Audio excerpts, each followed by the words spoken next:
Hi everyone, welcome to special presentation with Mike and Ethan. Or, Alf will not be seen tonight. do you remember, Mike, some, it's been a year and change since we did the 1990s Dennis the Menace movie? Yes. Now, the thing is, when we saw the Dennis the Menace movie, it was a last minute substitution because the movie I had wanted to watch that had been free to watch on YouTube had just disappeared. The link that I gave to Mike no longer worked. So we watched Dennis the Menace instead.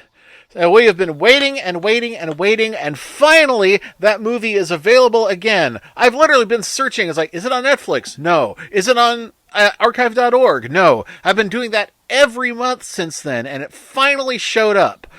It's The Shadow, 1994. Was it worth it, Mike? You know what? Yes, it was. This movie is a delight. Yeah, I think so, too. I think, it is... I mean... I don't think it's a good movie, but it's a real good example of what we used to call a popcorn movie. Yeah.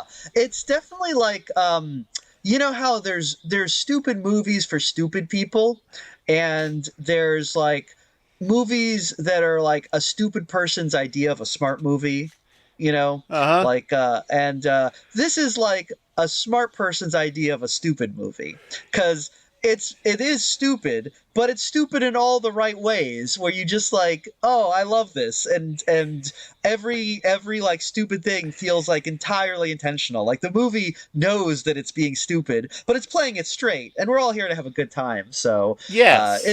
it's fun. It is very much in the vein of like Big Trouble Little China and Golden Child, maybe The Mummy, if you ever remember Yeah, that one. yeah. It is It's it is an action comedy. Yes, it is the sort of movie that you can imagine the trailer would promise thrills, chills, and spills. I never understood what the spill part was. Oh, I guess probably I would assume those are just like like big action like stunts where you're like, oh, someone's gonna get hurt. Oh. I I guess assume it's like actually. when I don't. someone says, I took a spill down the stairs. It's like, Yeah, so, thrills, chills, and people falling down. I That's kind of America's figured. funniest home videos. Yeah, I figured like it's kind of one of those movies where it's like, look, it's an action comedy. There's gonna be some laughs. There's gonna be some romance. There's gonna be some spooky bits. It's got everything, a little bit of everything for everyone, and it holds together really well. This is what filmmaking used to be about. Yes. Um, This is like I kept thinking like you would not get this with what we now disparagingly call the algorithm. no, no, this is nice because this is a movie that it it is there to be a movie. It's a little like movies used to be a little ramshackle. There's definitely a lot going on that doesn't always neatly fold together, but this one actually does come together pretty well. But it's got like yeah, it's nice because it's got like there's spectacle to it. Yeah. It's very much like, here's some cool stuff to look at. It's and even if like it's a little dated because it is from the 90s, so you can really tell like the matte paintings, but Oh yeah, the matte paintings are really. I mean, they're terrible, but it's a good kind of terrible. yeah, yeah. Like a lot of the special effects have definitely dated because the early CG that we see with that a certain flying knife, Yeah. so yeah, it's a little dated, um, but but the movie really holds together, I think, because yeah, the spectacle is very artfully framed, so it's nice to look at. It's not like a lot of modern movies where there's so much stuff on the screen it just turns to mush. Right. and and I feel like, Transformers. yeah, exactly. This one, things are cohesive and coherent all the way through. There's a lot of And also I'll say this: like, there are no stars in the sky tonight because they're all here in the Yeah. shadow. Seriously, The Shadow has such a great cast. And even the, extremely minor characters, like, this movie has more celebrity security guards than I've seen in a long Oh, time. yeah, like every single person who goes on screen is one of those, like, I know that guy from Yeah. something. And they have a lot of people that you've seen from sitcoms, from I mean, I don't know, a lot of I didn't a lot of these are actors that I did not recognize. I don't know who they are, but I've definitely seen them before. Like, they play parts in sitcoms and soap operas, and they've probably all done at least one Heart to Heart episode. Oh, yes. Uh, so, which is nice because these are all people who know their craft, and Absolutely. yeah, so they're all mostly bringing their A game. I think almost Mhm. everyone is really good, and it's also nice that this is a movie that gives the actors a little time to actually do their thing. Um, like, I feel like nowadays, you watch a movie and it's just like, constant motion, and the actors are just like, look, we need someone to put on this, like, this green screen suit and, dance in front of a green screen. Right. And, they don't really, you don't have much time to, like, to actually see them do their craft. Right. That's also frenetic. And this one, we get a lot of the actors get a lot of time to give little one-liners. They get to do reaction shots. Yeah. The movie takes time to breathe and set things up. So the action sequences feel, they make sense, and you have time to recover for the next one. Everything about it is like, this is, like you said, it's a good popcorn movie. This is it's fun to watch. Yeah. And it wasn't until the end credits that I was like, hey, there was absolutely no character development in this movie. But that's okay. It didn't need it. And it didn't No. and you know what it didn't need? It didn't need for Lamont Cranston to learn a lesson either. No, I thought he was it's an interesting arc because he does have a character arc. It just happens in the first 5 minutes of the movie entirely off screen. Yes. This is one of those movies with a big we thought you'd enjoy reading your movie segment. But basically, we learned that Lamont Cranston used to be an asshole, and now he's good. And here's one of the things he did when he was good. Yeah, it's odd because I know nothing about the actual Shadow, other than, the line, "Who knows what evil lurks in the hearts of men? The Shadow knows." And then he laughs a lot. Boy, does he laugh! That's his catchphrase. Santa goes ho ho ho. The Shadow goes ha ha ha. Actually, no, he goes ha ha ha ha ha ha ha ha ha ha ha. It's like if the Joker were a hero. What a happy guy. He should be something more. He should be something more cheerful. It's like, who knows what evil lurks in the hearts of men? The rainbow knows. Yeah, he's just having a jolly old time, the Shadow. But yeah, so I don't know if did you know anything about the actual Shadow, like the guy? Not before I saw this movie. I did see this movie in theaters when it came out, and so yeah, there's a very interesting origin to the Shadow. Believe it or not, he started out as the host of a radio series. So this is like the adventures of, I don't know, Vincent Price in Mystery.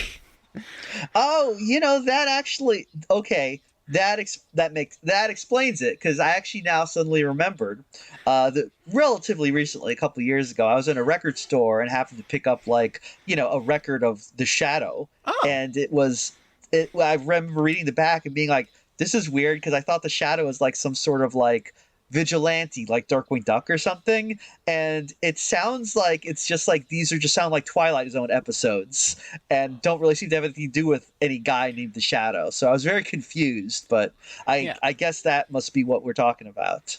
Yeah, so So the real origin is that a detective story magazine called Detective Story Magazine started a radio show to actually do radio adaptions of their stories. But of course, they need someone to actually read them. So they create this enigmatic character called the Shadow, who has like read these stories before and he knows what happens and is going as these things. And people loved the Shadow, so they started developing him into a character and giving him adventures of his own. So he got pulps. He got his own adventures in the radio show, and relevant to our interests, he got a comic strip. So what did he actually do in his comic strip anyway? Mostly they were adaptions of the pulps. So okay. I've been looking for Shadow comic strips, and I haven't found them yet.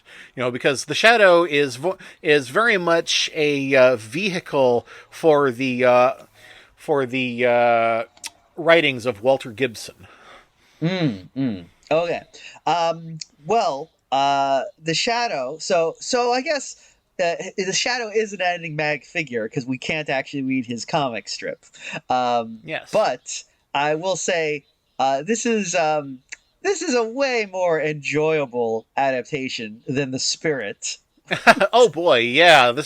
Having seen this movie gave me high hopes for The Spirit, but The Spirit is, it's probably one of the worst things we've done, but at the same time, I sure wasn't bored.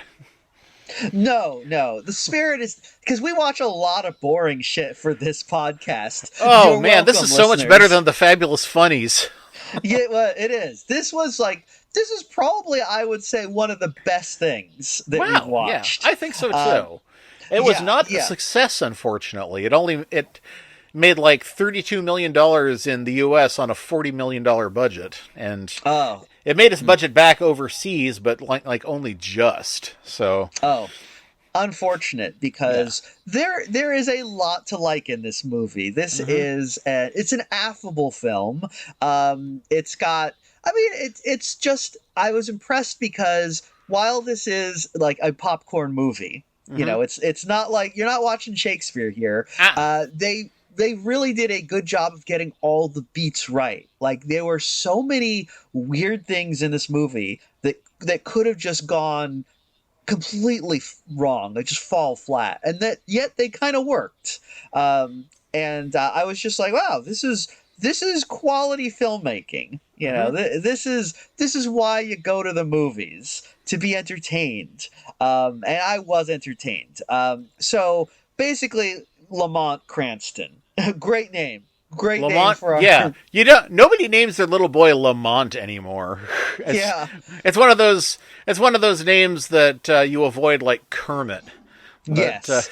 Now Lamont, I do like that, like, because he is basically kind of like a Batman type. He's a wealthy playboy by day, vigilante by night. Yes. And I will say that Lamont Cranston is, yes, that is definitely a wealthy playboy name. So that is apt, though it's still very funny. So what if the Trump boys are vigilantes by night and we don't know it? Wow. Well, and would anyone not recognize those teeth? It would be God. You know what? God, that would be the perfect cover. Actually, it was. Could you imagine those large adult sons like doing anything? Like literally anything? It would be really funny if they were superheroes and their dad is basically the world's biggest supervillain. Yeah. Well, I think we got some legs on this concept. Yeah. Like, what if the president is like, there have been more reports of the I don't know what superhero name. The Daring Duo or some shit like that. I don't know. The Daring Duo. So it's like, it's fit in. Trump would be like, there was always Daring Duo. It's fake news. It's not happening. The people are saying they're not good. Not good people. We don't want them around. Not good. That's what Trump would be saying about his sons. God. Well, we only started doing this so he'd pay attention to us. You know what? They would. They are the thirstiest for attention. They would 100% be doing this just to get his attention. Oh, sad. Witness me, father, the family. Yeah. Yeah. Okay, but our hero Lamont Cranston, the Shadow, played by Alec Baldwin. Yes, So, I mean, uh, we could make jokes about that, but I'm staying out of that because I don't think the verdict has even come down yet. oh, did something bad happen with him? Oh, yeah, he accidentally fired a loaded gun at somebody on a set. Oh, that's right. I did hear about that. Wow, isn't it weird that I was like, I'm actually like relieved because I was like, oh God, is he a rapist or a sex pest? Oh, he just murdered someone. Okay, phew, Yeah, thank God. Um, yes, yeah, um, allegedly an accident, but yeah, alleged. they're going after him because he's a known left wing causes donator. So Of course, of course. Cool country we have here. Definitely, yeah. like, it's good that it's good that the power of the state has been weaponized against ordinary citizens. Um, I dude, mean, if the based on Shadow were alive today, he would just be stuffed on the evil in the hearts of men. Like no more. Oh, yeah. Okay, so here's the thing about the Shadow. He is, as far as I can, so I guess his origin is after the war. yes, Um, presumably World War I, because it's supposed to be the 30s. Right. So after the war, he went to Tibet and basically became like an evil like Yeah, he became a drug lord with living in this essentially Jabba's palace with all these concubines lying around him. yeah, yeah. I do love his look as an evil Tibetan drug lord because he's like got the long greasy hair and these like big like these giant talons that are all like, brown and stained, and he's Yeah. wearing like the genie pants. He's doing the whole this movie is from 1994, and so in 1994 there's still a lot of that kind of what would you call this sort of uh ex- Orientalism? yes, thank you. I was trying to think of the word. There's a lot of orientalism happening here. There's very Yeah. much like the distant cloudlands of the barbaric east. Yeah, um it's Orientalism, but at the same time, I don't feel like this has the same kind of yellow peril element that it would have had even 10 years earlier. no, that's a good point. It does feel much more like it really, and again, not saying that this is not problematic, Uh, because it's a because it little is. problematic. It is, but it's very much more like, oh, if you go to Tibet, you're basically going to like, it's not really like Asia. It's basically going to like Conan the Barbarian world, because that's how everything is run in Tibet. It's basically like Conan. But it's we see, okay. But it starts out he's an opium lord or something, and his henchman, one of his goons, brings in like, I guess, like a rival farmer or something, and Alec Baldwin kills him in cold blood. And just to give an example of how star-studded this movie is, right off the bat, we're getting cameos by two powerhouse character actors of the late 80s, early 90s. We've got James Hong as Yes. the victim here. You know him as Lo Pan from Big Trouble in Little China, and the Duck in Kung Fu Panda, and so much other stuff. He's been in so much And Gong stuff. Gong and Everything Everywhere All at Once. So, Yes, exactly. And the goon who brings him in is Al Leong, who as if you've seen an Asian man who is a goon in any 80s or 90s movies, it's this guy. He's got this like kind of fringe of like long hair, and he's got like a kind of mustache. Um, I think he was one of the fire gods in Big Trouble in Little China. I think he was in that. I hmm. forget, but he's been in anything where they have to have a goon. He's in it. He's a pretty well-regarded stuntman, and I guess he had a good look, so he comes on screen a lot. So Is he the one that explodes? I don't think he explodes. I think that's one of his brothers. Um, but if you saw this guy, you'd know him. Um, Wait, what did you say so his name yeah, was? Al Leong. Al Leon? I'm not Yeah, seeing him. Okay. Oh, no, there he is. I see. Yeah, he was a hatchet man. Okay, it says. yeah, Often credited as an Asian bad guy, Leong yeah, was Hollywood's henchman of choice throughout in the 80s and 90s. Oh, he was yeah. Genghis Khan in Bill and Ted. Oh, Oh, I didn't know we had how a ironic. celebrity here. Shit. How apropos, because Genghis Khan does play a big part in this movie. Yes. We'll get to that. So Cranston basically is all because Lopan, sorry, James Hong takes one of his guys hostage, and Cranston is like, yeah, kill them both, because he's real Yes. evil.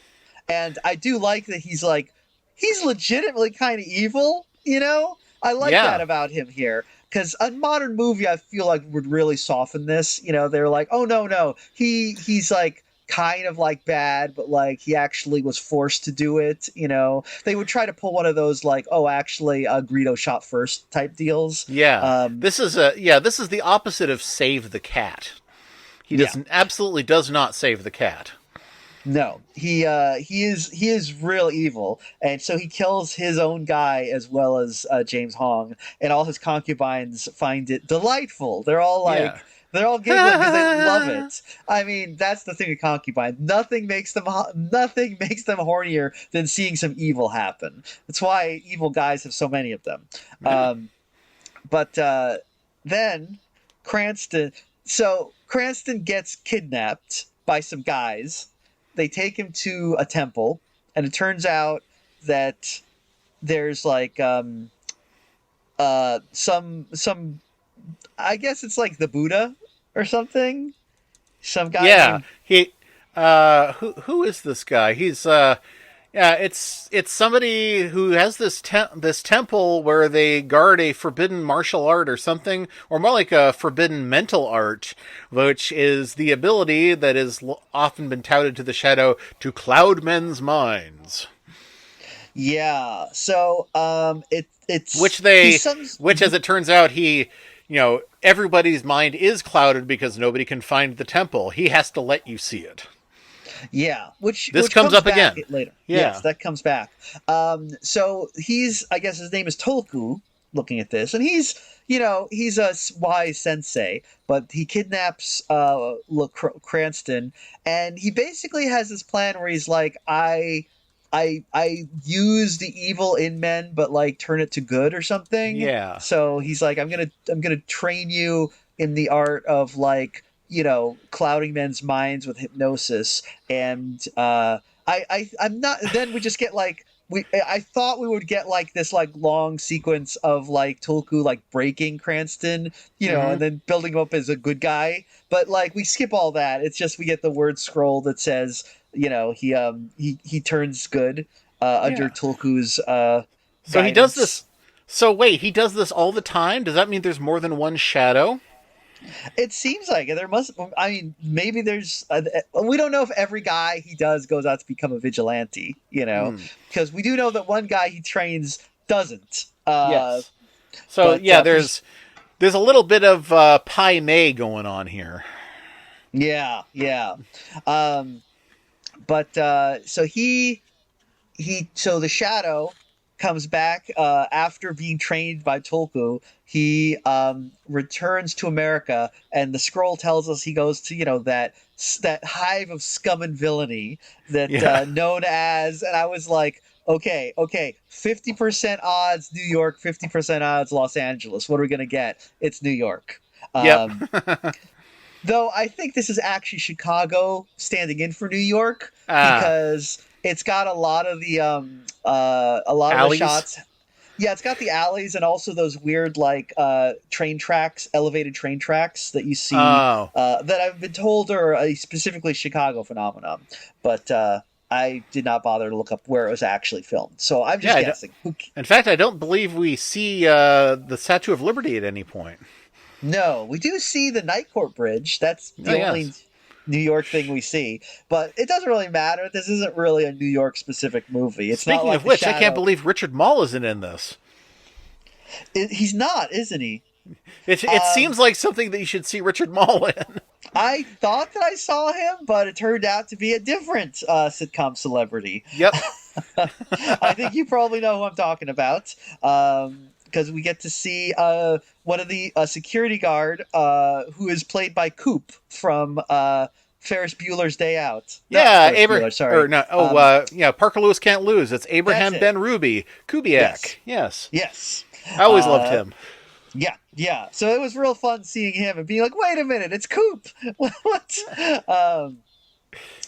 So, but He was in fact supposed to be a actual villain on the show, but when they hired Abraham Ben Ruby, he just had such natural charisma that immediately Coob started sliding from bad guy to part-time good guy. So that was pretty cool. And once I saw him guest on Roseanne as a young Dan Connor, so that was pretty cool. Oh, interesting choice. Actually, that kind of makes sense. He's got kind of the there's similarities in the eyes, I think. He's much taller, but other than that, yeah, it is interesting. John Goodman has a very similar energy to him. Oh, I yeah, think. yeah. Where you can't. It's one of those guys where even when he's a villain, you're like, oh, I love this guy. He's so lovable. Yep. You know. But anyway, so Lamont has now returned to New York, where he fights crime using the techniques taught to him by Tulku. And Yes. He fights some gangsters who are going to make some dude sleep with the fishes for Yes. seeing them, I guess. Yes, this Dr. Roy Tam, a Chinese scientist, except he is played by a Japanese actor, Sab Shimono, whom we have seen before. You remember? We have. I do, Yes. and I was gonna say, like, is that when I first saw him, I was like, is this the reason that you wanted to watch this movie, Ethan?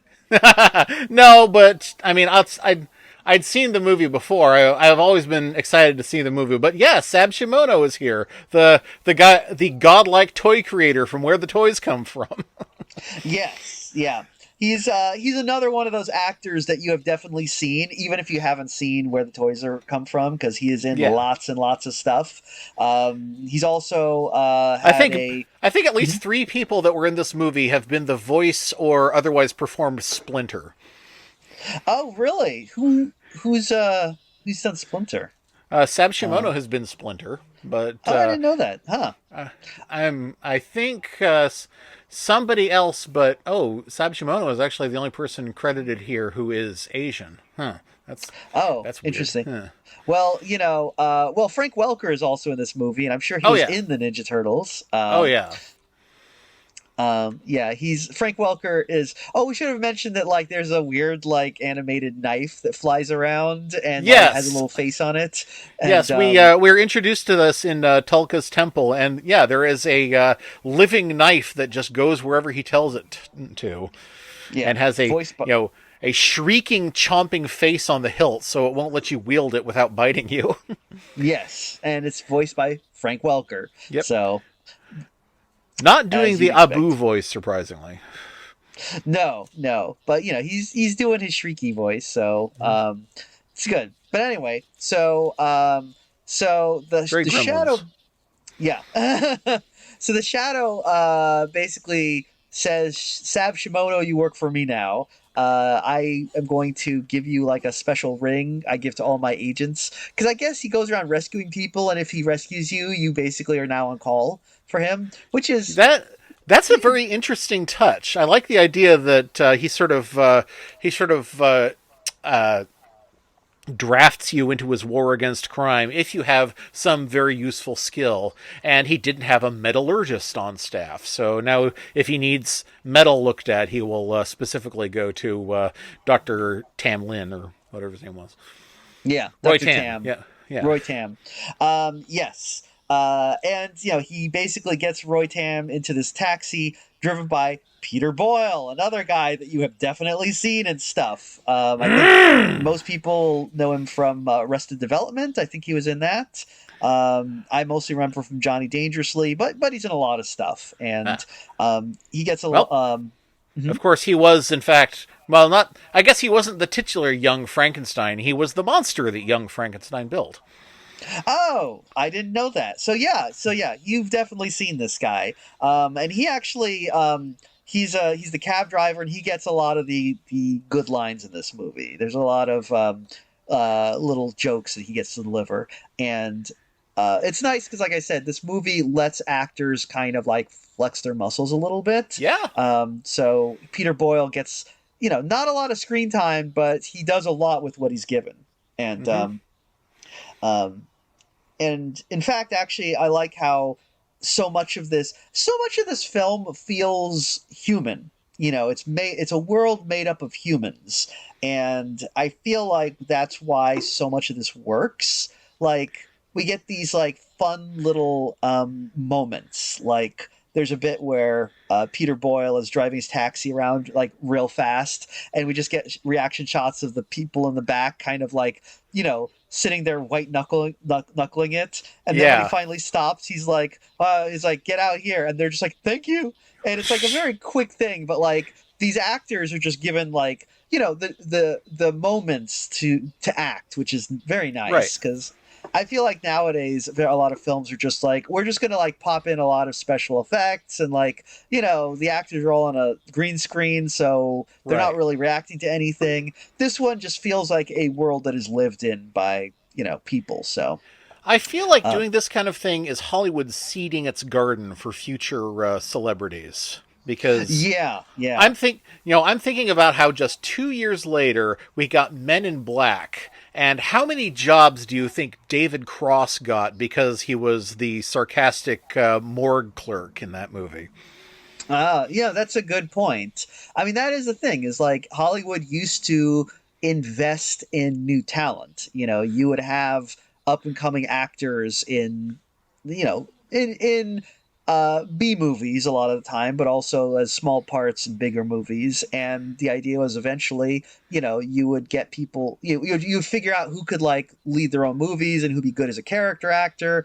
And I feel like nowadays they don't want to make that investment. There's really no, everything has to be the biggest movie of all time. And it's like, well, you don't have any smaller things where you can, seed your talent anymore. Now they eat their seed corn every single time. Yeah, so. Exactly. But this one, so sorry. Another good example is that in a moment we're going to get to see someone who would become a major TV star just a year later. It's Ethan Phillips. Oh my God. Yeah, that was hilarious because, okay, so here's this scene. First of all, it is, a weird, thing shows up at the Natural Museum of Natural History in New York, right?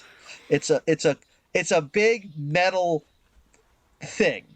And it's interesting because, so the curator of the museum, played by Joseph Maher, who, again, this guy. You've seen him. He's been in stuff.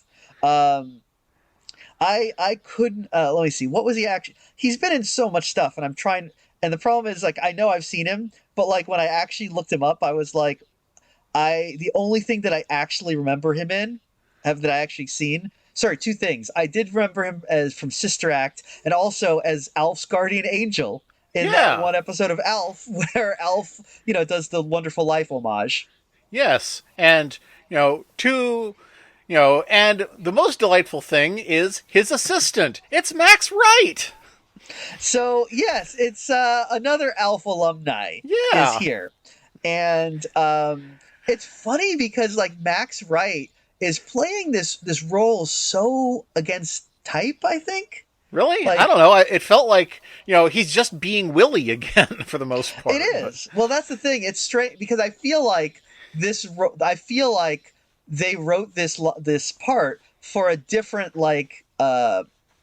different interpretation. Like, I think they wanted someone who was more like when the line, because when he reads the lines, he sounds like they wanted like, like a young dumb kid, but instead it's Willie from Alf. So it's very strange because he's just delivering it all like Willie from Alf. I mean, he does one character, but it is such a character. I mean, every time you see him on the screen, you go, "Hey, Willie!" Yeah, it's Willie. And then they're there with the security guard played by Neelix from Voyager. Yeah. So He's harder to recognize outside of the makeup, but I was like, do he, I know that guy? I gotta know that guy from somewhere. yeah, the voice is what gave it away. And I really have to say, like, Ethan Phillips has a very small role, but he really does a lot with it. He really milks it. Um, he's on screen for probably like less than a minute. Um, Yeah. but basically, Willie and the curator figure out that, like, for some reason, this thing got delivered to the museum. It seems to be it's from Tibet. It's not like it's a metal sarcophagus, but unlike anything they've had before, and it's got a Latin inscription on it saying something about like the God King of the world or something. So they figure out that it's like something from related to Genghis Khan, right? Yes. And so they leave for some reason to go make a phone call, and immediately the sarcophagus starts getting all weird. The buckles, it's got buckles. It starts Yeah, kind of, it has 5 buckles that chomp like piranha plants. So they start, doing it almost in time. I thought they were going to start singing. I thought they were going to get into Manamana with the yeah, the way they were doing it, I was like, wait, is does Ethan Phillips have to solve like a lament configuration puzzle here or something to open it? What's going on? So they tell Ethan Phillips don't open it, and then this starts happening, and then it opens, and out steps a guy. There's a guy inside. It's Yep. Shiwan Khan, played by John Lone. Amazing performance, by the way. John Lone in Yes. this. Really, just a delightful villain. Love it. This guy has so much personality. And I feel like so many movies that I've seen lately have just really colorless villains. Like a lot of movies now where they're like, hey, the heroes are kind of wacky, so or interesting, so we're just gonna have completely just dull dish rag villains, like the new Star Trek movies where they're all Yeah. like, it's some Romulan guy, or like Guardians of the Galaxy, where it's like, I don't know, it's some big strong guy who's like Who the mad. hell cared about Ronan the Accuser? But I mean, they were just setting up the next movie with that one anyway. Yeah, yeah. Or even like when we watched that movie, what did we see? The one with the Fantastic Four. Like Oh the yeah. Fantastic Four were great. The villain, meh, he's like a big guy. He's not that interesting. I mean, Galactus is mostly interesting in that there's a lot of lore behind him, but he himself, it's can you imagine Galactus cracking a joke?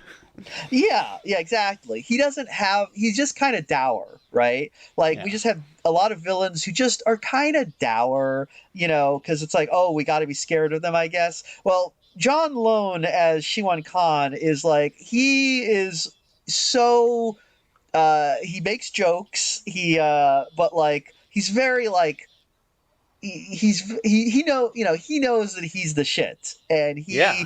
he's really just like, this guy's got the juice. And What this reminds me of is, okay, think back to when we saw the Heathcliff movie. Think back to the story about the Siamese twins, and how there's this weird idea in America that like Asian martial artists are real cocky assholes, that they're not really all that humble, and I don't know if that's actually a stereotype or if it's a reversal of a stereotype, because I see them in almost equal measure.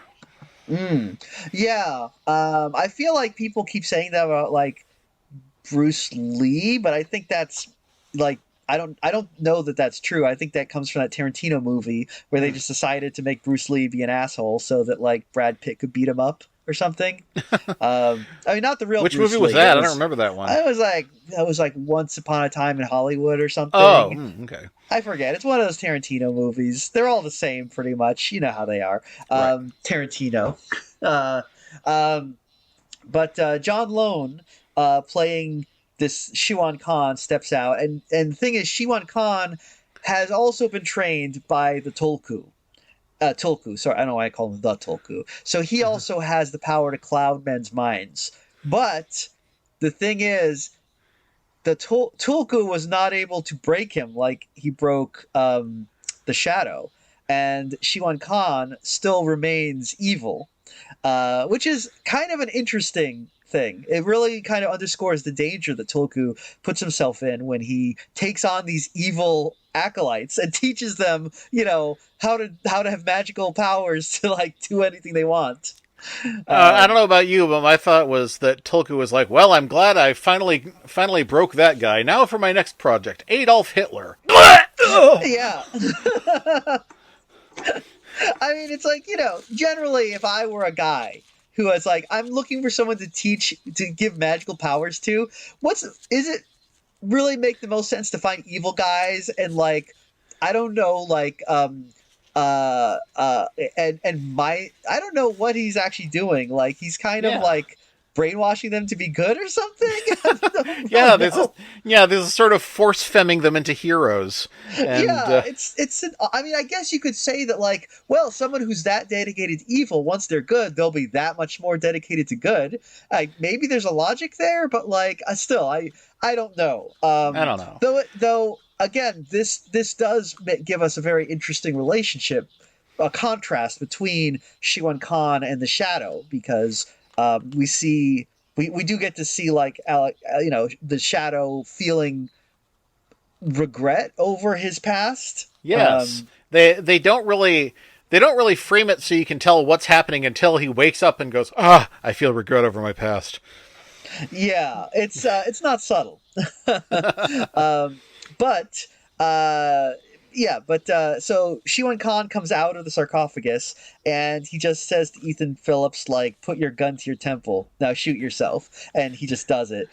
This is a nice scene, though. It's really dragged out so that you can see Shiwan Khan be like really evil, and Ethan Phillips is like, it's like, oh, this guy. Yeah, I hated Neelix so much. Now I'm thinking like, oh, I guess that was actually a conscious choice by the actor to make him hateable, because he's actually really good. He communicates so much pathos with just an expression here that I was like, you know what, Ethan Phillips, I misjudged you. I wasn't familiar with your game. You're actually really good. And we keep having to learn the lesson that actors act. Yeah, I was like, I guess I was just doing the fundamental attribution error. Sorry, I didn't realize that you weren't Neelix in real life. Ethan Phillips doing a good little thing. We get a couple actually dramatic death scenes where Shiwan Khan mind controls someone into like killing themselves. Yeah, and they actually harken back to it because when Shiwan Khan is killing Ethan Phillips, he's cheerfully humming to himself, "Come on along and listen to the lullaby of Broadway." And later we see Shiwan Khan looking over New York from the balcony of the Empire State Building, and a couple of sailors go by, and one makes some snotty comment about his outfit. So he forces the guy to jump off the Empire State Building while humming to himself, "Come on along and listen to the lullaby of Broadway." That scene was really interesting because it was like, it was like actually like a little harrowing the way the guy is like, the sailors climbing over the fence being, "Somebody help me, I don't know why I'm doing this, stop it," and everyone's like freaking out as this is happening. It's actually like a little upsetting, and then he falls and you see the body like bounce off the side of the building, and it's like, kind of played for laughs. It is. It's weird because it works. I was like, I can't believe that, like, 1 second I'm like, oh my god, this is like actually like really upsetting, and now it's really funny. I mean, I'm actually shocked that they were able to pull off this like switcheroony here. But I really feel like it's a testament to the art of filmmaking here, because in fact, there's the other scene where he kills that cab driver. Same thing. It's kind of like upsetting, but at the same time, there is a comedic element to it. Where it's kind of an action dark comedy. Yeah, because like he basically like Shiwan says like you need like the cab driver like writes down where he's letting Shiwan Khan off because Shiwan Khan takes a cab to go someplace. Yeah.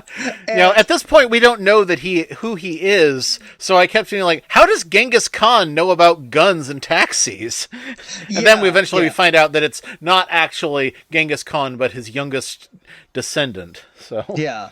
Well, specifically what they say is the last descendant of Genghis Khan, which is extremely funny considering I think about like a third of the Earth's population is a direct descendant of Genghis Khan because he literally fucked so much that like we're all descendants of Genghis Khan today. But does that mean that does that mean he's related to that guy that Arthur Dent was arguing with while he was lying in the mud in front of his house? Yeah, actually, he was. He was related to his own descendant, if you think about it. I mean, his own reincarnation. Yeah. But I do like where he basically says to the cab driver, "You need gas," and the cab driver looks at the gas meter and it says the tank is full, and he's like, "Yeah, you're right. Thanks, man." And then he just like drives right into like a gas truck, and just before he because he made the gas truck look like a gas station. Yeah. And just before he drives, he says like, "This is my lucky day," or something like that, and then just there's this big explosion. I cringed. It's amazing that like because I was like. Again, this is another actor that, like, you've seen in stuff. Like, I don't know. I could not place that Taxi Driver specifically, but I was like, I've seen him in, like, lots of things. Again, he's a working actor. And he, again, it's a small role, but, like, he brings a lot to it with just that, this is my lucky day. And so it's like, oh, I'm sad that he died, but also this was kind of funny. So it's there's a lot going on in this movie. It's pretty impressive. And we haven't even talked about some of the real performances in this film. Because we haven't mentioned that we also get, well, first of all, there's Jonathan Winters playing. Yes! I think this is the first time we've gotten to see Jonathan Winters in anything on this show. So, and he is such a delight. Yeah, he's playing Jonathan Winters. He's the crabby uncle kind of guy. He's it's hilarious. Fun. His name is Wainwright Barth. Yeah, and nobody names their son Wainwright anymore, and also Barth. I heard that. I like though that when he's having dinner with Lamont and he's like, I didn't ask you where you went for those 7 years after the war. It's like, oh yeah, the 7 years. But that's the thing is like, so he was at we know from the scroll earlier that he was trained for 7 years by Tulku to become good. So that means that after the war, he immediately became like a warlord in Tibet and then, kept in touch with his uncle. Yeah. And then trained for 7 years. So his career as a warlord was relatively quick and short. It seems like he really had a meteoric rise. Shoot. Which again, like I mean, there's a lot that is not brought up. Like, wait a minute, how? I mean, hey, World War I. A lot of those guys, shell shock and battle trauma and all that stuff. But just think about like, World War I. Well, I'm going to go become like a Tibetan warlord with a castle full of concubines. It's just very like, oh, okay, why not? Yeah, it's actually kind of hilarious when you see the face of the warlord, and it's not just clearly a Caucasian, but it's clearly Alec Baldwin. Yeah.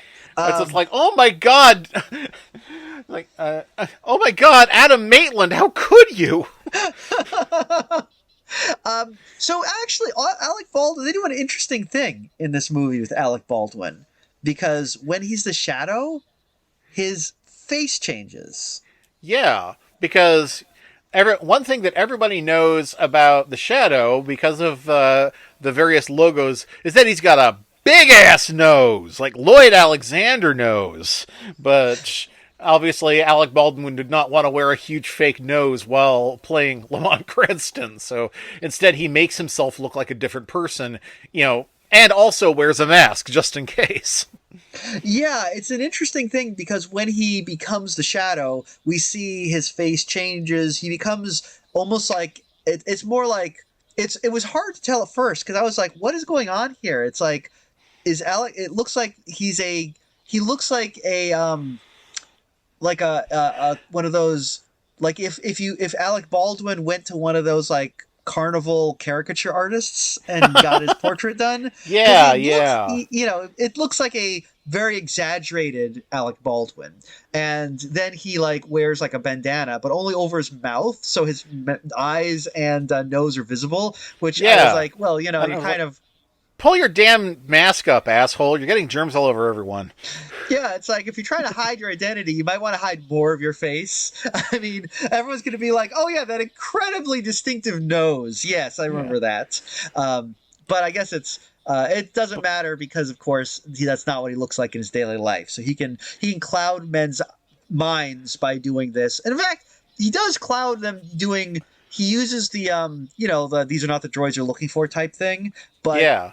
I really like the way they do it because when he starts using like the voice, like suddenly he will suddenly go into shadow except for his eyes, which become like kind of all black, not like the Yeah. sclera black, but like the pupil is all black.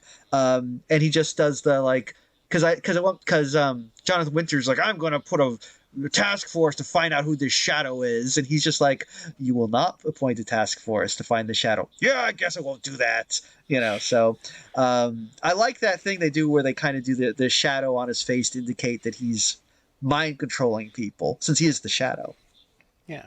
And that suggests that, how do we know this guy is really his uncle? How do we know Lamont Cranston didn't just introduce himself to the police commissioner and say, "I'm your nephew who's been gone for 7 years"? Well, it's my nephew who's been gone for 7 years. How the hell are you? That's a good point. I mean, they don't even have the same last name. Yeah, Lamont Barth. Yeah, yeah. So it's definitely like that does open up a lot of questions, a lot of possibilities. Maybe if we had a whole series of shadow movies we'd get into that, but Yeah. not so.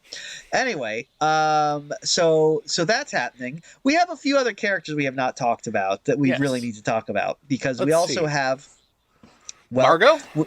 yes, so Margot, of course, Margot Lane. That is the love interest of the Shadow, played by Penelope Ann Miller, and Yeah. she No is longer engaged to Pee Wee Herman. no, but you know her from lots of things. Again, she was in Big Top Pee Wee Yep. and Adventures in Babysitting, and lots of other stuff. Yes. Uh, Those are you the two know, that I've seen anyway. yeah. I'm same. I mean, she's in The Relics, Biloxi Blues, Awakenings, Other people's Kindergarten Cop. money. Yeah. Yeah, The Gun and Betty yeah, Lou's Handbag. Chaplin. Carlito's yep, Way. Robo Sapien Rebooted. yep. You guys got to So make a living. Oh, and most recently in 2024, she played Nancy Reagan in the miniseries Reagan. yeah, so she's a working actress. Yeah. She is also a delight in this. She understands exactly what the assignment was because this is Yeah. again, it's the 40s, and she's playing kind of a like like a sassy girl Friday type character. You know, Um, you know, if the character hadn't just been created, I could totally see her as Harley Quinn. yes. Yeah, no, she's got the juice, and Yeah. I love her relationship with the Shadow. I think this is it doesn't. Again, there's a lot happening in this movie, so I don't know that it's as developed as it could be. But they do that usual thing where it's like, oh no, for reasons I've been forced to like commingle with this sassy broad, and we kind of because she's very brassy and like pushy, we kind of we argue a lot and we bristle, but like that just brings us close together. Typical romantic comedy stuff, so they can have a Right. little bit of some sparks can fly to start a little fire there. And I do think they have like pretty good chemistry between them, Penelope and Alec.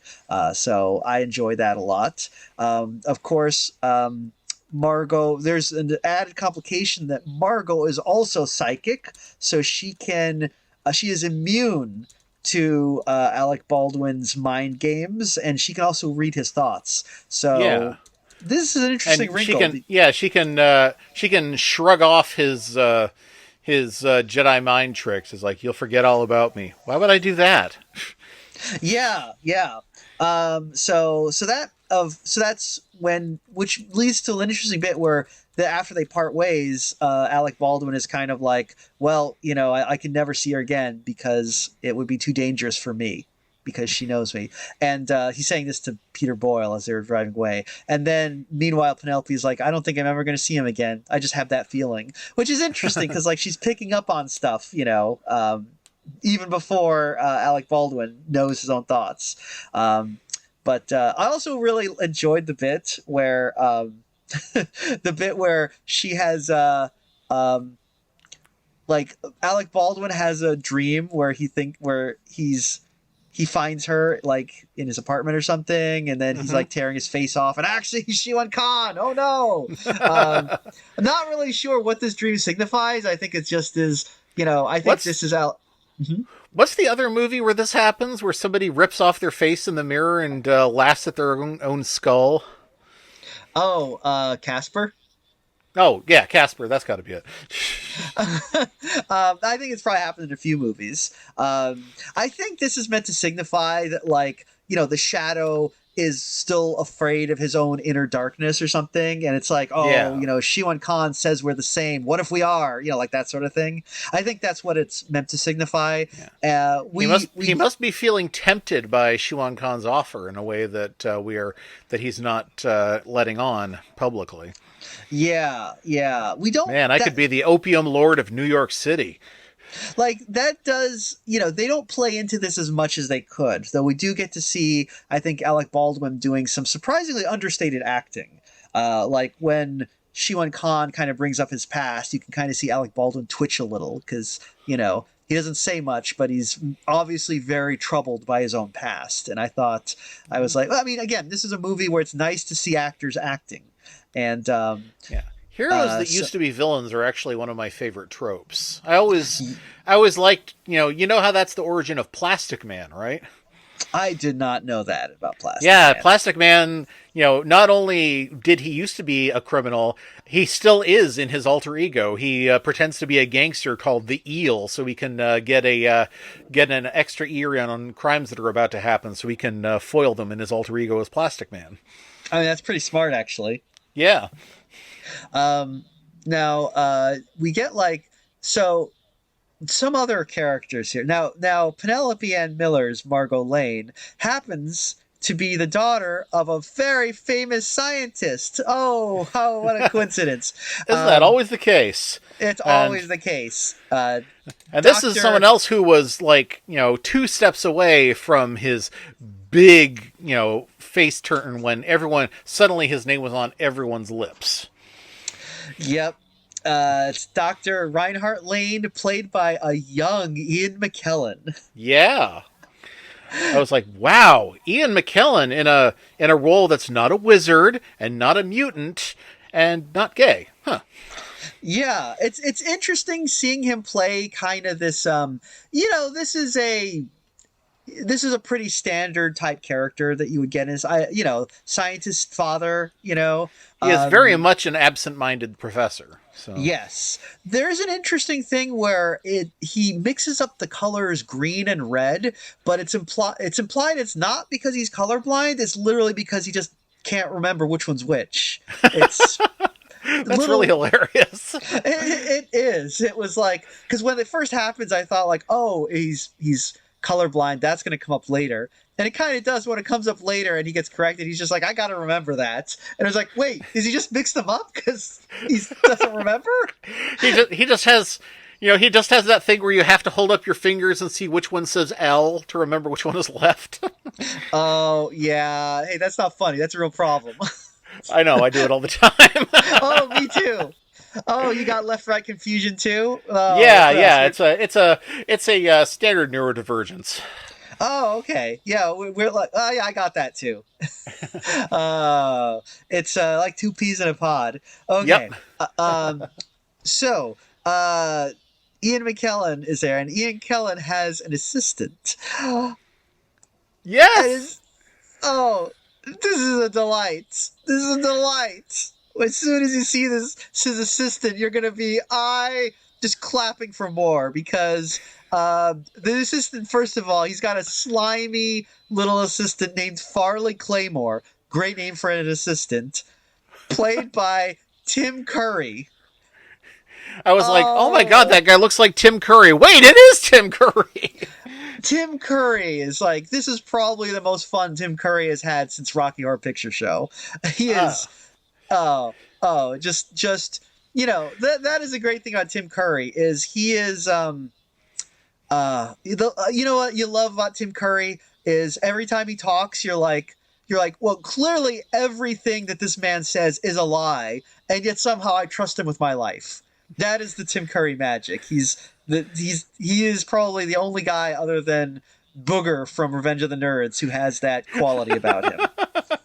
Um, so Tim Curry, yeah, I also he's also kind of does that. He's doing that thing that like is also kind of it's I guess now the kids would say it's problematic, but like I find it a delight, which is like that kind of like, oh, that Scar from the Lion King villain thing where it's like, yeah, I'm basically a queer coded villain, but like I'm really horny for women. Um yeah, it was a little odd, but at the same time, I mean, I feel like she recognized it in him, and that was why she didn't like him. Probably. Like there's yeah, where he's but I do love their banter where he's all like, "You're not taking my calls anymore." She's like, "That's not true. I never took your calls." It's delightful. And Moonlighting. yeah. Oh, it's great. And plus, as soon as Tim Curry's there, you just know, oh, this guy's he is going to be like he's going to be Shiwan Khan's like Renfield. We know it. We know Yes. he is, and of course, he does that. I love Tim Curry because like he's such a great villain. He works. You could see him as being the head villain, but also a henchman. Like there are Yeah. not many people who can be a switch like that in villainy. So Almost love to makes you see it. wish that there was a movie where he got to be both the villain and the henchman.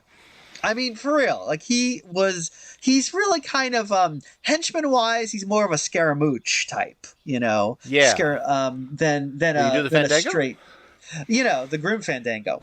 Right. But not the he's not like the he's not like a sniveling henchman sort, though he does snivel a little bit. Yes. He could probably do that too. Yeah, just a great the master of insincerity. Loved Tim Curry. Love to see him. So The this is a good one. master of insincerity. Yes. I think he was let's see. So he's yeah, it's basically like Ian McKellen is all like, I'm developing a thing, but only for good purposes. And Tim Curry is all like, don't you know there's more money in making bombs? Like that kind of thing. Because he's making what is he making? Some sort He of calls it an implosion device, and okay. so later we get this scene where he's actually talking to the guy that he rescued earlier on, Dr. Roy Tam, because he wants him to do a little bit of metallurgy on a coin that he got from Shiwan Khan, and somehow they deduce Shiwan Khan's plan by figuring out what you would get if you put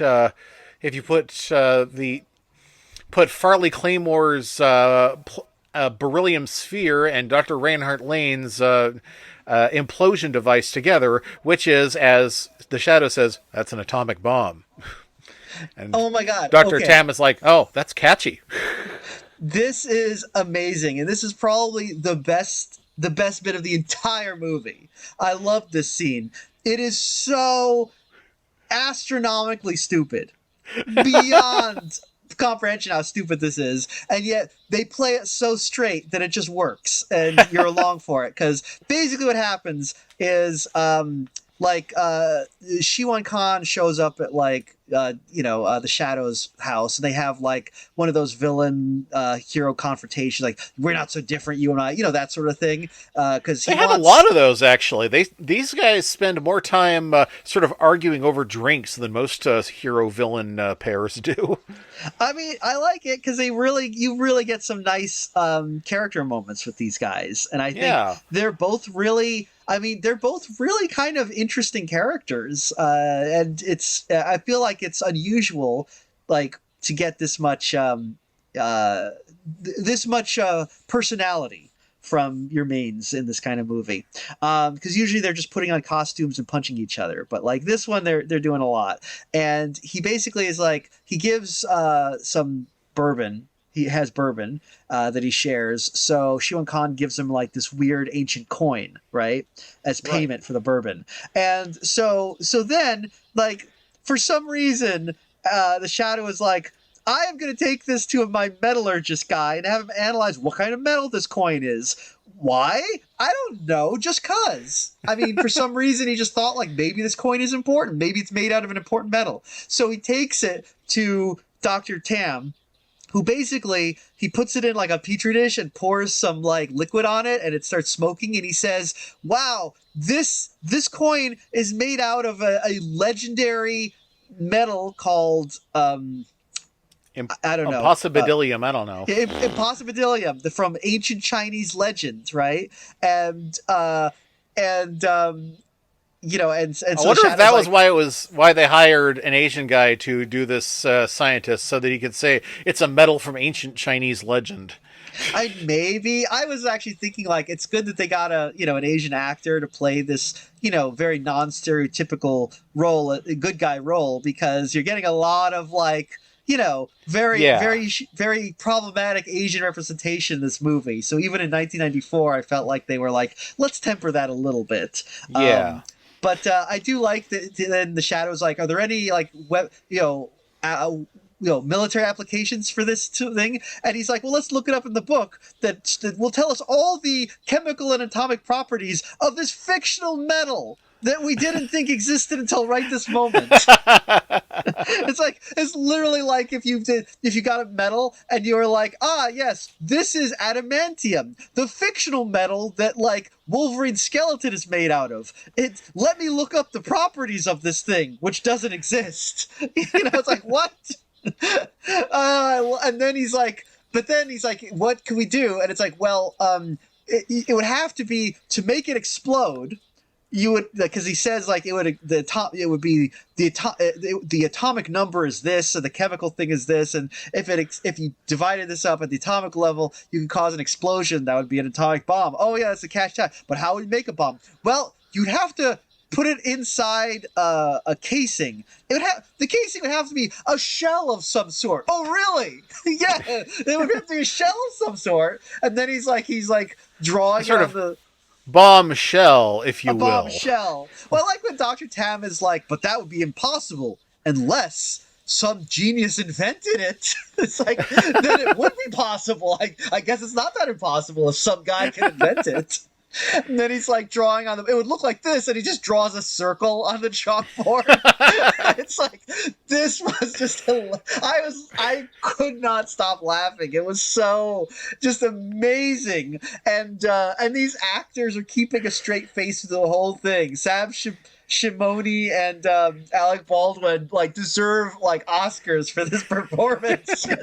It's so funny. It is one of the funniest moments in this movie, and this movie has a lot of incredibly goofy things happening, and the characters just being like, just treating it with the gravity that it would you'd have to if this was a real thing, which is nice actually, because there are stakes in this movie. They're not like, they're not winking at the camera the whole time and being like, get a load of this, which is, nice. Anyway, so I think that is Shiwan Khan's plan, is to get the beryllium sphere, get the implosium device, somehow combine them with this ancient metal, and he will have a bomb that can blow up all of New York. That's the plan. That's the Um, plan. And he says, yes. "Well, luckily there isn't. Luckily, there's no such thing." And we fade to the exact same thing, the exact thing they were just theorizing could never exist. Which Ian McKellen is, humming to himself mildly as he polishes it up. Yes. Um, This world-destroying device is only for peaceful purposes. You understand? and but then Shiwan Khan like brain controls him. Yes, Um, through a cigarette billboard, a llama cigarette billboard. Can you believe they I used a parody cigarette brand in this? Today they would go straight to Camel. Oh yeah, 100%. Like today, it's all product placement. It is so refreshing seeing the fake ones that they used to put in movies. Before they Yes. were like, we can just make more money, like selling ads. Before everything was a Adam Sandler movie. I also really like that ad where it's like this big billboard where of a guy's face, and there's like some sort of mechanism where he's like puffing real smoke out of that mouth. Yeah, where does that And come from? yeah, it's pretty cool. Honestly, it makes me want to smoke. So it's very effective. But I do like how like Ian McKellen comes out and basically there is this scene where he gets hypnotized by Shiwan Khan through this billboard. The billboard like literally kind of turns into his face, and it's nice because they drag it out a little bit, so you actually get a little bit of like, oh yeah, the creep factor. This is a movie that like it takes time to breathe when it needs to breathe. Like it sets things up, it gives you it plays things out. It's just nice. All movies today are just so frenetic that it's nice to see movies that are like, no, we're going to take our time to actually make sure that you understand what is happening here and make sure it has an effect on you, the viewer. So you feel like for these characters and shit. Because there is a bit later on where Margot goes out and the same thing happens to her. She gets hypnotized through the same sign, and which is interesting because like she gets hypnotized and he hypnotizes her to kill the shadow.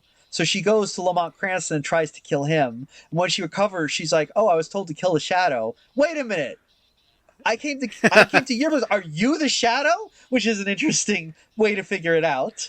Um, Yeah. And then that's interesting because then Shiwan Khan like basically tells the Shadow like, no, I sent her to you not to kill you. I wanted you to kill her. And I'm not sure like if he's telling the truth there or not actually, because I'm not really No. sure. I'm actually not sure what his plan was because I feel like either way would have worked out for him. Because if she killed him, competition's dead, and if he killed her, then like he can do that thing like, oh, see, you're still evil. Might as well go all the way. Come join me. Yeah, so was that actually his plan, or is he just sort of backpedaling like, no, I wanted this? Yeah, we're never really sure. Which is kind of nice. I really feel like John Lone does a really good job of selling this guy as an actual like clever villain. Like I actually watching this movie, I was like, this guy is they make him out as kind of crazy and also like unpredictable, but also very coldly calculating when he needs to be. So it's a really nice combination and so urbane and witty. So just like Yeah. a delight. Everything about this movie is a delight. I Um, really like that one shot of him where he's like lying on his own floor and his robes are spread out to match the tiling on the floor. So it's like yes, the peppered moth or the Arctic hare. that is very cool, and I feel like that's something that a nice kind of shot you don't get in a lot of older movies because I feel like a lot of older movies where they were not like they're just hey we're just trying to make a movie and they don't really think about cool shots like that. That's like something you'd see in like Bram Stoker's Dracula, which Yeah. actually I think might have been around the same time. So Yeah, it was. um, so I take it back, but it's nice. It's a real nice bit. Not good spectacle in this film, like we said Mm-hmm. earlier. But so anyway, let's see.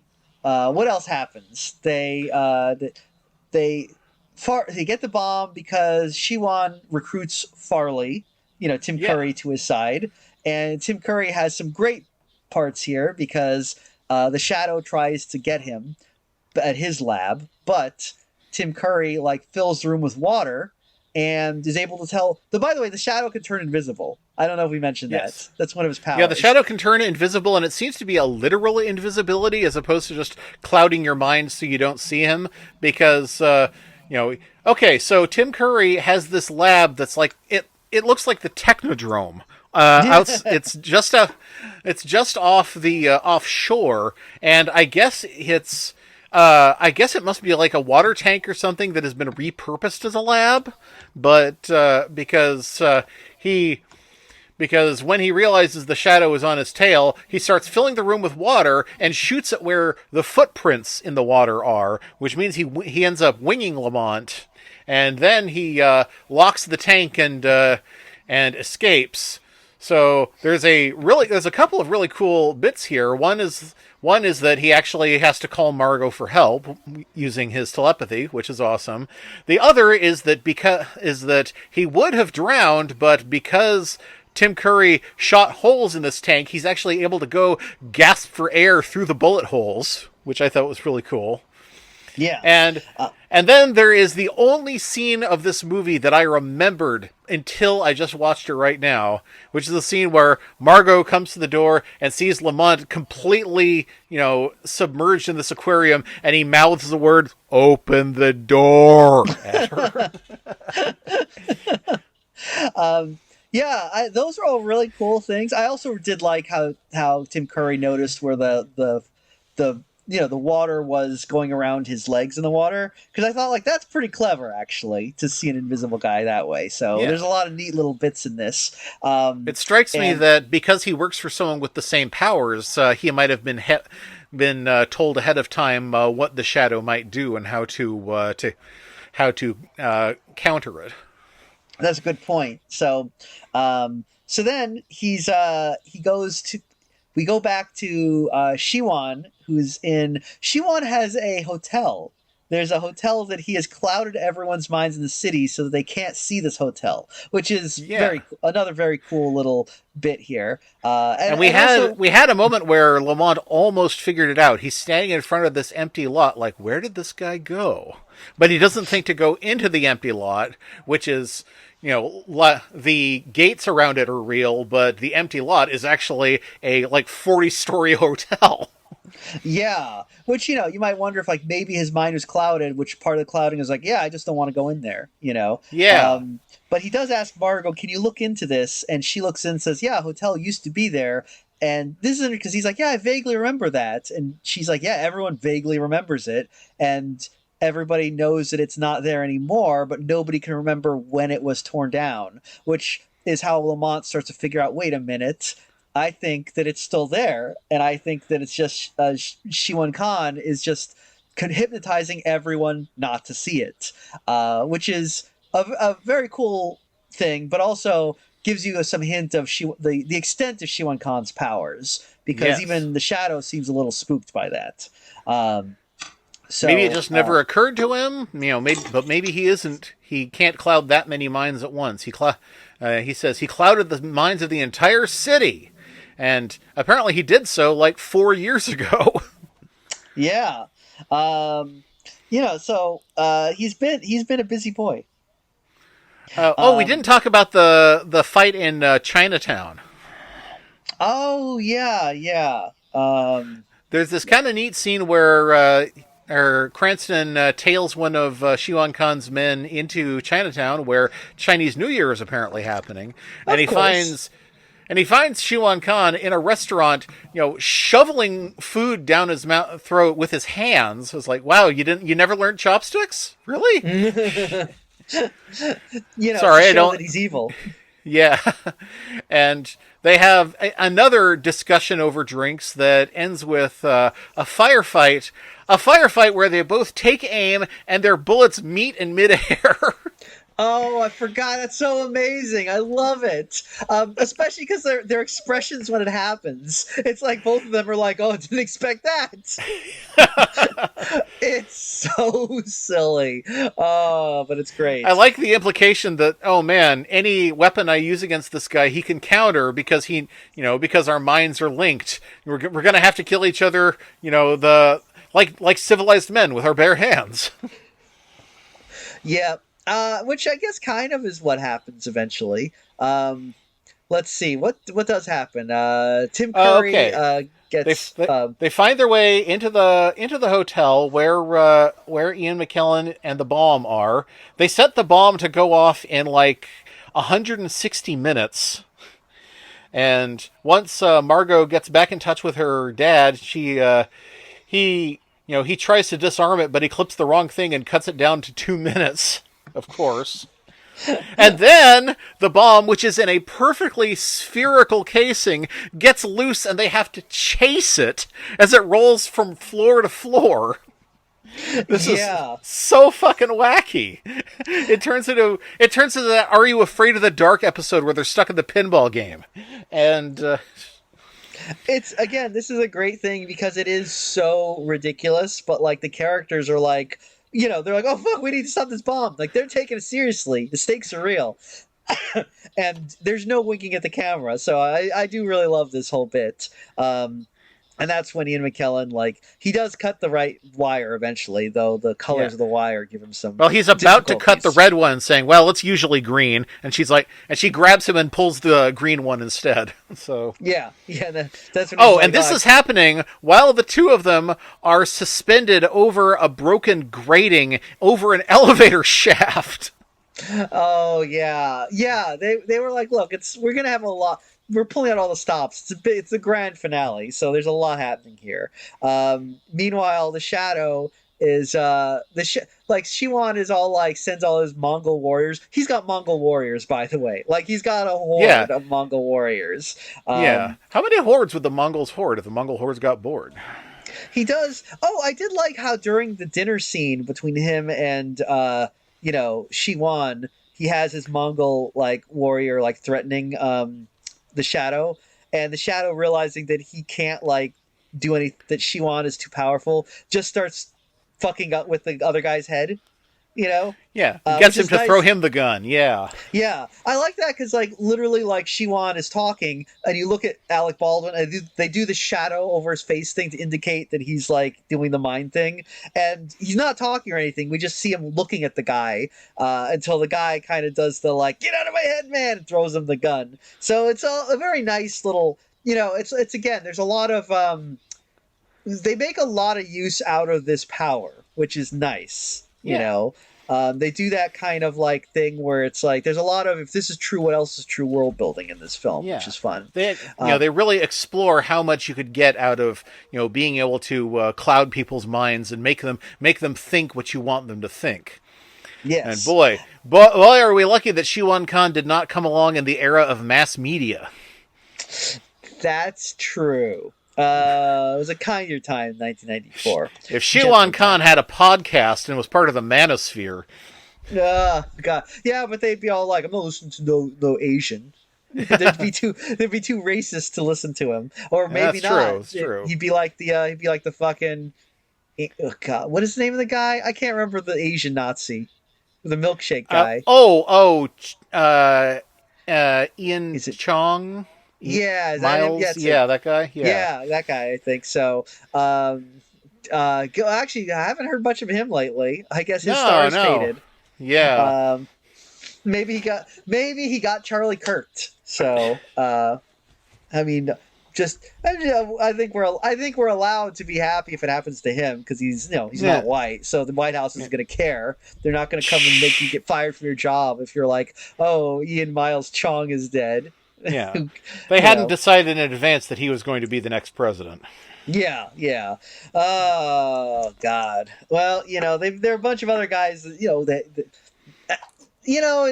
move on. The Shadow. Yeah, let's not get the FBI on us. Yeah, the Shadow. so Shiwan is like, my Mongol warriors, go out and find him, and also take Tim Curry with you. Tim Curry's really like doing so good in this. I love how he's doing the like, the cowardly henchman thing where he's like, "Oh, I don't want to go, but then the shadow gets him, and this I actually was surprised that the shadow like mind controlled him into killing himself. I didn't expect that. I'm not sure if he killed himself because what he did was he made him jump through a window into a ballroom where he had his fall broken by a coffee table. So he's probably, got bones broken to shit, but I don't know if he's necessarily dead. It wasn't like it didn't seem like a killer fall to me, but. Yeah, it's not really elaborated on. I did like when he was like, Farley, get out of here, and Farley's just like, okay, and I literally thought like the guy was like just gonna do the critic where he's like, I'm out like a light, but then he jumps through a window, and since it's Tim Curry, of course, you get some beautiful maniacal laughter as this goes down. He's just Man, this movie has so much maniacal laughter. Yeah, it's beautiful. It's a thing of beauty. Love to see it.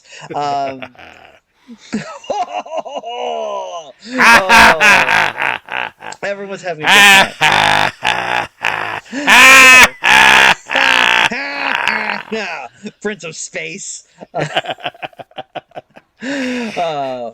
Anyway, so they stop the bomb, and the shadow. I can't remember. How did the shadow defeat Shiwan? I can't remember. Shiwan led him into like a hall of mirrors. Oh, that's right. Yeah. Yeah, and there's this kind of fight where neither of them knows which one is the real one that they're fighting, and the shadow eventually manages to basically. Oh, did we mention the knife is back? He brought the knife back. He brought the knife back. Shiwan Khan brought the knife with him and is taunting the shadow that he never learned to control it. But this time he does bend the knife to his will, which is what sends Shiwan Khan packing. And then he learns to do it without the knife. Like they say in Save the Cat, you need to learn to do it without the magic. You don't need the magic feather. Which means that the shadow ends up taking out Shiwan Khan by taking a giant shard of one of the broken mirrors, levitating it, and making it missile its way into Shiwan Khan's forehead, causing the whole hotel to suddenly become visible. Yeah, also stops all his mind control, so Ian McKellen is okay now. I do really like the little bit where I do have to say I was really tickled when we found out Shio Khan's ultimate fate. Yes. This was a delight. He wakes up in a straitjacket in, I assume, an insane asylum, and the doctor comes in and he tries to like mind control him, and the doctor's like, yeah, right, man. Anyway, we had to there was a glass shard in your head, so we had to remove a small part of your brain. Don't worry, you won't miss it unless you believe in telepathy. So then he locks him up, and Shio Khan is like, how dare you, I'm the descendant of Genghis Khan. And all the other patients start yelling out like, I'm Napoleon, and I'm Sacagawea. I'm Theodore Roosevelt. Yeah. Charge! It's amazing. A delightful ending to this film. Yeah. And as the doctor is writing down the case, you see that he's wearing one of the red rings given by the shadow. Yeah, I love how everything just gets tied up like that. It's so satisfying. There's so many things about this movie. It's a satisfying film. You watch it and you're like, that was fun. That was nice. Yeah. I'm glad that they made a good movie for once. Yeah, I'm glad that you enjoyed this. I'm glad I don't feel crazy anymore, because when I saw it in like 95 or so, my brother who saw it with me was kind of down on it. I was like, I don't know, I think I like it better than Batman Returns. And he was like, really? Like I just admitted to finding a horse attractive or something. And, which one was Batman Returns? That was the one with the Penguin and Catwoman. Oh, really? He liked that one better? I mean, I think they're, since since this, I can see how much sillier this one is than Batman Returns, and I can see, a lot more of the appeal of Batman Returns, but I think this one is still more fun in general. Well, Batman Returns, I've seen it recently, and I Right. I don't care for it very much. I think I feel like there's a lot of things that like Tim Burton was just throwing at the wall and being like, maybe something will stick. And then it's like, oh, by the way, the Penguin. What's the theme of his villainy? Clowns. What? Yeah. Why? You already What have didn't a we clown just villain. have a clown in that last movie? But I mean, it feels like you got a little, there was a little bit of mission creep with the idea that okay, the Penguin was a circus freak, so now his minions are the rest of the circus, but it's also actual penguins. Which is so weird. It's Yeah. like if the Joker had actual playing cards as his minions. Yeah, I mean, another issue with I think Batman Returns was just like Burton was obviously like, I want to make the Penguin movie, and Yeah, it Batman is is the like, Penguin's movie. He is the main character. So yeah, and like Batman just shows up randomly to be like, that's the Penguin. It's like, okay, he's really not a major player in this film. Catwoman is also kind of like, why is she in this? What's happening? I don't find Batman Returns to be an entertaining movie. It's one of those movies that just I feel what I don't know. Like I watch Batman Returns and I kind of feel like I need to take a shower. Um, it is but pretty filthy. Now, yeah, I will say, Batman Returns did something for me that the Shadow didn't. I shed tears. I felt for the Penguin at the very end. So yeah, he got a raw deal. yeah, you really feel, and it's very touching the way his loyal penguins help to shuffle his body into the frigid pool like that. Yeah, like it's not a terrible movie, but I don't see it as being it's a movie that I feel like probably could have used another draft. Mm-hmm. Um whereas the Shadow is perfect in every way for what it is. I mean, obviously we're talking about like a popcorn movie and it knows what it is and it's not like it's got like some romance. I think the romance is better than in most movies like this. Yeah, Um I think so. The I, scene where they're telling each other about their dreams, there's a lot of sexual tension there, and then oh it's damn. completely diffused when he says, "Oh, I dreamed I ripped off my own face and I was someone else underneath." I love that scene though, because again, I was watching it. I was like, man, you know what? Movies used to be horny. That was a thing they could do. Yeah. And Penelope Ann Miller, or I think whatever her name is, I can't Yeah. remember. It's No, you got Penelope it. Ann.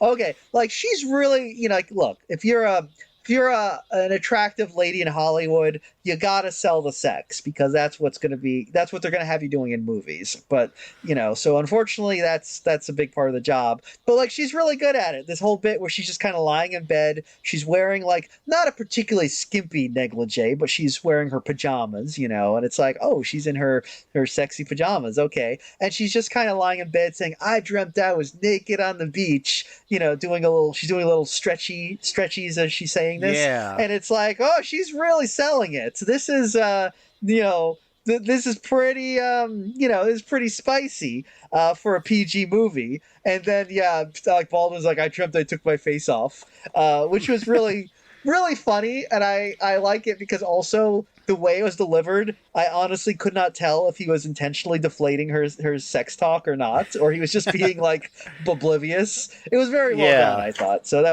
was fun. Because that's Yeah. after There's that a we see him trying to get rid of her. So we like, oh, maybe he was doing that on purpose. there's a lot of what's the word, double entendres in this. There is, there's the part where Tim Curry is telling her, you need to. I really want to tell you more about my beryllium spheres, and she says, "I have no interest in your spheres." And later he says, and then the Shadow is saying to her, psionically, I'm very well endowed. She's like, "Oh, I'll bet." Well, yeah, that is a good bit. So yeah, there's a lot of fun in this one. There's a lot of nice little like, oh, I see what you did there. Yeah. Um, well, Anyway, So, so 1994, that, we got this and we got Freaked. We got so many movies that were perfect for exactly what they were, but it wasn't what people were looking for at the time. yeah, well, unfortunately, yeah, the public is stupid, so they did not Yep. appreciate this, and they all went to see. I don't know what was big in 1994. Oh, The Lion King and The Oh, Mask. oh God. Well, The Lion King was pretty good. I'll give Yeah. him that. The Mask is interesting because it was, boy, was there such a fucking media blitz, and Yeah. everyone was just like, I really do feel like it was that. It's very strange in the year of our Lord 2025 to be like, you don't understand. Everyone lost their shit for Ace Ventura: Pet Detective for some reason, Yes. and we're just like gaga to see Jim Carrey doing whatever. It didn't even Yeah. matter, you know. I mean, Um, did you have Our Dumb Century by The Onion? yes, Yes, they. Just 5 years later, they had the absolute brilliant headline in a 1995 paper: "Rubber-faced fartsmith is America's sweetheart." yep, yep. I mean, yeah, it's kind of hard to tell to explain to people how much people lost their shit for Jim Carrey. Uh, for that, and also this was a movie that gave us um, the screen debut of Cameron Diaz, which is crazy to think that that was The Mask. Yeah. Um, the Mask is definitely one of those films that, like, it's weird at the time felt like it would be like remembered, like it was such a phenomenon at the time, but I feel like in retrospect it was all astroturfed. It was just there was just such a media blitz that felt like everyone was into it, but I think it just faded. Who remembers The Mask now? Who remembers Well, the whoever made Son of the Mask 10 years later. Oh yeah, and it's like, well, people love Jim Carrey, they'll love Jamie Kennedy. No, they won't. And No, as they won't. recently as this year, Cameron Diaz said that she would return for a third Mask film if Jim Carrey were on board.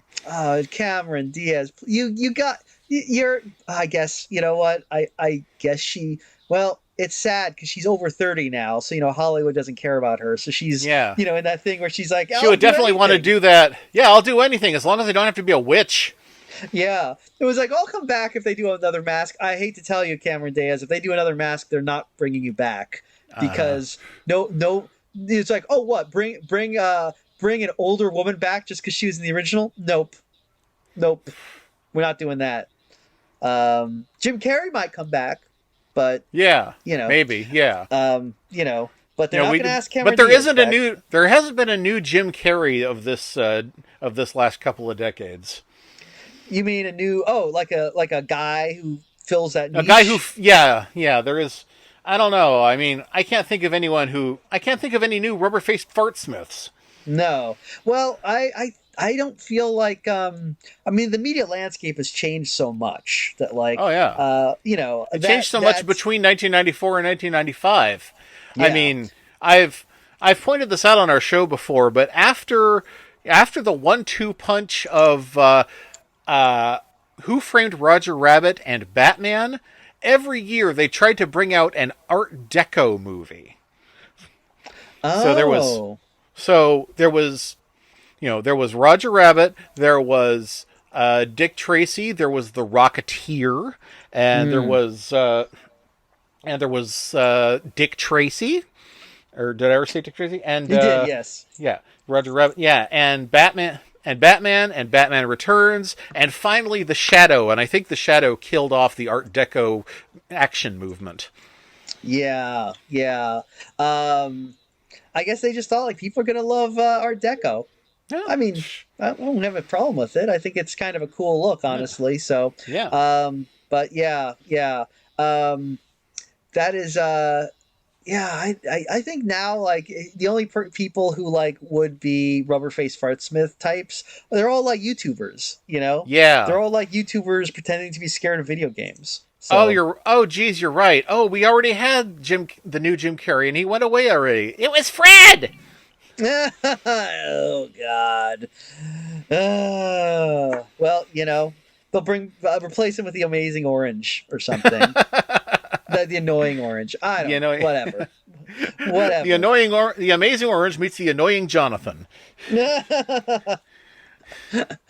All right. So, and then finally, so that's the end of the movie. I do like the little bit where Penelope Ann Miller and Alec Baldwin are parting, and Penelope's like, "How will you find me next?" Because they're gonna get together again, and he's just like, I'll know." Or it was like, "How will you know where to find me?" And he's like, "I'll know." Yes. And that's the end. And it's like, oh, he knows because he's a shadow, and the shadow Yeah. knows. Yeah, that's good. That's good. That's good. That's nice. So yeah, that's the end of the film. A delight from start to finish. This was a lot of fun. This was definitely of the mid '90s popcorn movies. This is one that's been overlooked. Check it out. Check out The Shadow. Had you seen it before this? I had never seen it. No. Oh, okay, cool. Well, I'm glad I got to introduce you to it. So Mike, the Shadow, Mike. Now the Shadow knows you. Oh yeah, when I know the Shadow, you might say. So, so check it out. It's on YouTube for free right now. Yeah, briefly. And if it goes away, you're just gonna have to wait 16 months for it to come back. Apparently. Yeah. Is it available on DVD? Probably not, I'm guessing. Yeah, DVD, and you can buy it on Amazon if you're that kind of person. But it took forever to get a streaming version again. So, but yeah, I mean, if you like this movie as much as if this movie sounds good, we definitely suggest you seek it out, and maybe they'll put out a nice Blu-ray of it. Yeah, well, stranger things have happened. Mm-hmm. Like kidnapping criminals and turning them into good guys forcefully. Man, we could make a whole genre out of that. Of force gooding the bad guys. Yeah, it's like it's a fetish story waiting to happen. I prefer to just make them chew that good guy flavored gum. No, all right, we should cut there.